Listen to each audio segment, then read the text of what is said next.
محرم الحرام میں لوگ قبرستان میں جانا ضروری سمجھتے ہیں، یعنی پورا سال قبرستان میں نہیں جائیں گے، قبرستان کی صفائی نہیں کریں گے، قبرستان کا خیال نہیں کریں گے، اور محرم میں قبرستان سے گھاس بھی کاٹ رہے ہیں، قبرستان سے درخت بھی صاف کر رہے ہیں، قبرستان کی قبریں بھی صاف کر رہے ہیں، راستے بھی بنا رہے ہیں، اور محرم میں حالانکہ بعض چیزیں ایسی ہیں کہ جو نہیں کرنی چاہیے۔ مثلا اگر کوئی ایسا گھاس، ایسا درخت ہے جو گزرنے میں نقصان نہیں دیتا تو اس کو کاٹنے کی کیا ضرورت ہے؟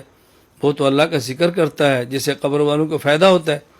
ایک حدیث پاک میں ہے کہ حضور اکرم صلی اللہ علیہ وسلم گزرے تو آپ کا کھچر تھا وہ بدک گیا، آپ رک گئے تو آپ نے فرمایا جو دو قبریں ہیں ان کو عذاب ہو رہا ہے۔ رسول اکرم صلی اللہ علیہ وسلم نے سبز ٹہنی کو منگایا، دو ٹہنیاں، ایک ٹہنی منگا کر دو حصے کیے، ایک ٹہنی ایک قبر پہ گاڑ دی اور ایک ٹہنی ایک قبر پہ گاڑ دی۔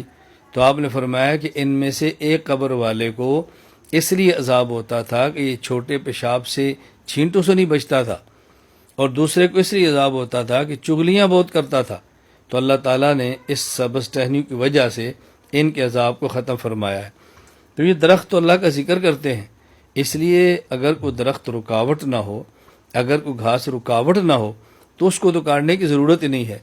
ہاں یہاں سے یہ پتہ بھی چلا کہ ہمیں بطور خاص اس بات کا بہت زیادہ اہتمام کرنا چاہیے پیشاب کی چھینٹوں سے بچیں، بیت الخلاء میں جائیں، استنجا کریں، اچھی طرح طہارت کا خیال کرنا چاہیے تاکہ پیشاب کے کچھ حصے کپڑے کو نہ لگ جائیں، بدن کو نہ لگ جائیں، چھینٹوں سے بچیں۔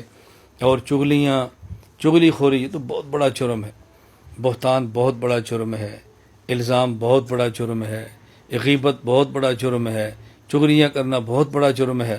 ہم کبھی نیک اعمال کر لیں، عبادات کر لیں تو اپنی عبادات کو تباہ کرتے ہیں چغل خوری کی وجہ سے۔ خود حضور اکرم صلی اللہ علیہ وسلم معراج پر تشریف لے گئے تو آپ نے واپسی پر خود فرمایا کہ میں نے جہنم میں زیادہ خواتین کو دیکھا ہے۔ کیوں؟ وہ اپنی زبان کا غلط استعمال کرتی ہیں، اپنی زبان کو محتاط نہیں رکھتی۔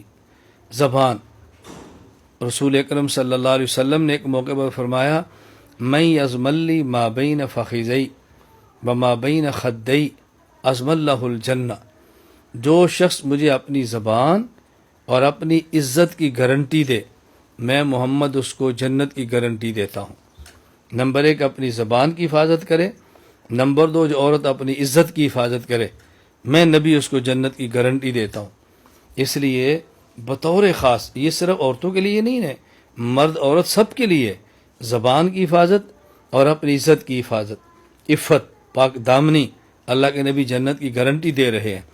لہٰذا ہمیں وہ اسباب بھی اختیار نہیں کرنے چاہیے کہ جس سے عفت تباہ ہوتی ہے، عزت تباہ ہوتی ہے، گناہ کا ماحول پیدا ہوتا ہے۔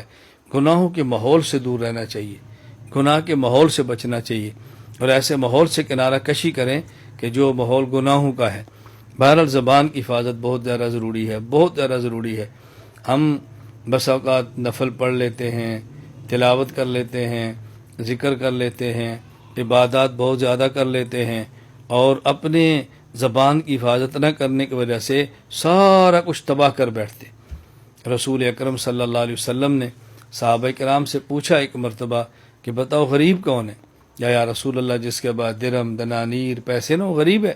آپ نے فرمایا نہیں، غریب وہ ہے کہ جو شخص قیامت کے دن اللہ کے پاس اس حال میں آئے کہ اس کے پاس نیکیاں ہوں، نیک اعمال، اور اس نے لوگوں کے حق ادا کرنے ہوں۔ ایک آدمی اپنا حق مانگتا ہے اور اس کے پاس دینے کے لیے کچھ بھی نہیں سوائے نیک اعمال کے، نیک عمل دے دیا۔ دوسرے نے حق مانگا، اس کو نیک عمل دے دیا۔ تیسرے نے حق مانگا، اس کو نیک عمل دے دیا۔ جتنے نیک اعمال دنیا میں کیے تھے وہ جن کا حق تھا ان کو دے دیے۔ اب حق مانگنے والے باقی ہیں اور نیک اعمال موجود نہیں۔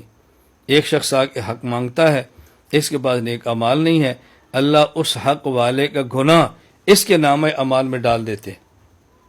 تو آپ نے فرمایا غریب شخص ہے، دنیا میں نیک اعمال بھی کرتا رہا لیکن لوگوں کے حقوق کا خیال نہیں کیا، گالی دے دی، غیبت کر لی، چغل خوری کر لی، کسی کی عزت پہ حملہ کر لیا، اور کسی پر بہتان لگا دیا، الزام لگا دیا، یا اور گناہ کیے، حق مارے اس نے۔ اب نیک اعمال بھی ختم ہو گئے، لوگوں گناہ اس کے اوپر ڈال دیے گئے اور یہ جنت کی بجائے جہنم میں چلا گیا۔ آپ نے فرمایا کہ یہ شخص غریب ہے، یہ شخص غریب ہے۔ میں نے اس لیے تیسرے نمبر پہ عرض کیا ہے کہ محرم الحرام میں قبرستان جانے کو ضروری نہ سمجھیں، تو قبرستان جاتا ہے تو حرج نہیں ہے۔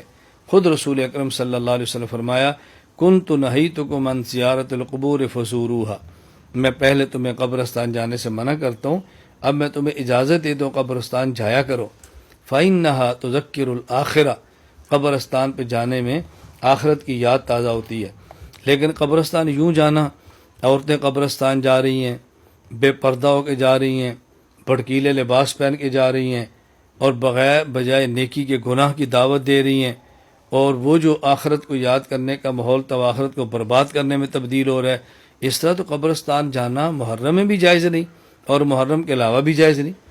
اگر کوئی خاتون بھی قبرستان جانا چاہے، پردے کے ساتھ جانا چاہے، جائز ہے، گنجائش ہے، لیکن بچنا چاہیے، ضرورت نہیں ہے۔ قبرستان جا کر اس نے کیا کرنا ہے؟ اصالہ ثواب گھر بیٹھ کے کر سکتی ہے، گھر میں نفل پڑھے بخش دے، گھر میں ذکر کرے اور بخش دے، کوئی صدقہ کرے اور ثواب کسی میت کو دے دے۔ اصالہ ثواب کے لیے تو قبرستان جانے کی ضرورت نہیں ہے کہ قبرستان جا کے کیا کرے گی۔ اس لیے میں نے یہ بات عرض کی ہے کہ بطور خاص محرم کو قبرستان جانا ضروری سمجھنا، خاص کر لینا، یہ ٹھیک نہیں ہے۔ نمبر 1 میں نے عرض کیا کہ کالا لباس، اس سے بچیں۔ نمبر 2 یہ پیٹنا ماتم، اس سے بچیں۔ نمبر 3 محرم میں قبرستان کو جانا ضروری سمجھنا، اس سے بچیں۔